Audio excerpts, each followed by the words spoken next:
Next one in the book is kidneys. So this is where you, my friend, might be like me, and your adductors are a little bit weak and shortened, in which case it might affect your lower back.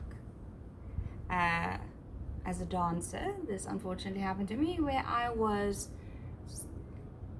stretching my anterior chain a little bit too much as a kid, so it's probably going to take me a while. I have done this before where I'm holding my stretch for 10 minutes and it corrects my back, but it takes a long time, and you need the maintenance. So with the kidney, you want to really be warmed up. Kidneys are also connected to the adductor fascia line, adductor chain, and you want to push up. So this is not a normal stretch. You want to push up and elbows push down at the same time. So you're not just holding, you are pushing and pushing. So pushing down with my elbows as hard as I can, and pushing up with my knees as hard as I can. And then you're gonna hold it here for 30 seconds to 3 minutes.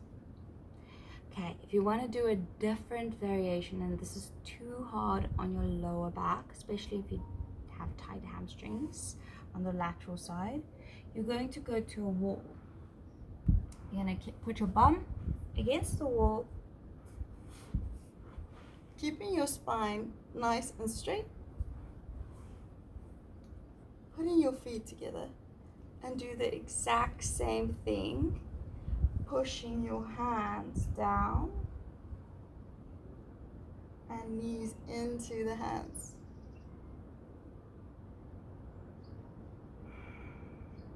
And then hold that for 30 seconds to 3 minutes. Now with the next variation. So if you want to hold that now for 3 minutes, pause the video. If you want to go to the next, let me know. And then we go to the next. So with the next kidney stretch, it's actually a really, really nice one. It activates the whole anterior chain again. You open up your knees as wide as you can. So a lot of people, they put their bum too low or too high. You want to make sure that it feels like a really good stretch in the groin, and from your knees to your hips, it's in line with the greater trochanter and the attachment point of the hips and all of the internal rotators. So you have a bunch of little internal rotators and external rotators in the hips, and we kind of stopped using them because of technology, and they tighten up when we don't use them.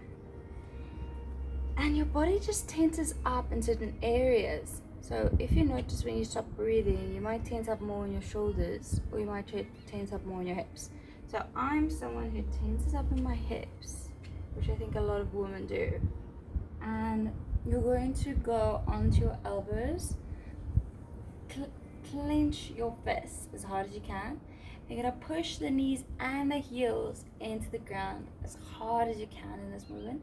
And it's also kind of like moving in, but your elbows are stuck on your mat, so they're holding there, and you're pushing your knees into the ground. And then you don't forget to breathe. You always breathe. You'll find that during the 3 minute stretch, it starts to release because you're strengthening in the muscle. So you're going to breathe through your nose. You're going to push elbows into the ground and towards your groin. You're going to push the knees into the ground and the heels into the ground. You're going to push as hard as you can. And you're going to hold for 3 minutes. If you can't hold for 3 minutes, minimum 30 seconds, please.